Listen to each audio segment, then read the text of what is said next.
সার্বিক পরিস্থিতি বিবেচনায় বাংলাদেশ থেকে নারী টি-20 বিশ্বকাপ সরিয়ে নেওয়া হয়েছে। তবে বাংলাদেশ ক্রিকেট বোর্ড বিসিবি পূর্ব নির্ধারিত সময়সূচি অনুযায়ী বাংলাদেশ প্রিমিয়ার লিগ বিপিএল আয়োজনের আশা করছে। এই বছরের শেষের দিকে বিপিএলের আসন্ন আসর মাঠে গড়ানোর পরিকল্পনা রয়েছে। বৃহস্পতিবার এক সংবাদ সম্মেলনে বিসিবি সভাপতি ফারুক আহমেদ বিপিএলের সময়সূচি নিয়ে মন্তব্য করেছেন। তিনি বলেন, আমরা আশা করছি বিপিএল যথাসময়ে আয়োজন করতে পারব। প্রথম ম্যাচটি 27 ডিসেম্বর মাঠে গড়ানোর কথা রয়েছে। আমরা সেপ্টেম্বরের মধ্যে প্লেয়ার্স ড্রাফট সম্পন্ন করার চেষ্টা করছি। তবে বিপিএল দলগুলোর মালিকানা নিয়ে কিছু অনিশ্চয়তা দেখা দিয়েছে।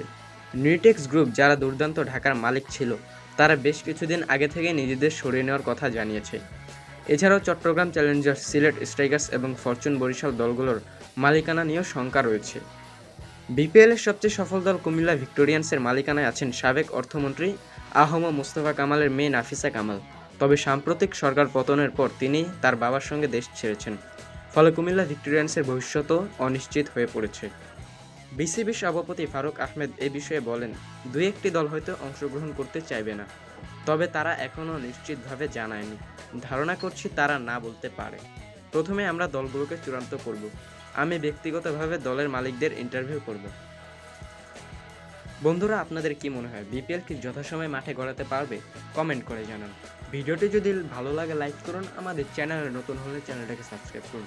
আমরা কিন্তু 500 সাবস্ক্রাইবারের খুবই কাছে চলে এসেছি।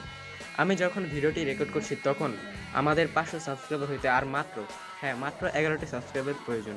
তাই দয়া মায়া করে সাবস্ক্রাইব করুন। সাবস্ক্রাইব করতে তো আর টাকা লাগে না। দেখা হচ্ছে পরের ভিডিওতে, ততক্ষণের জন্য টাটা।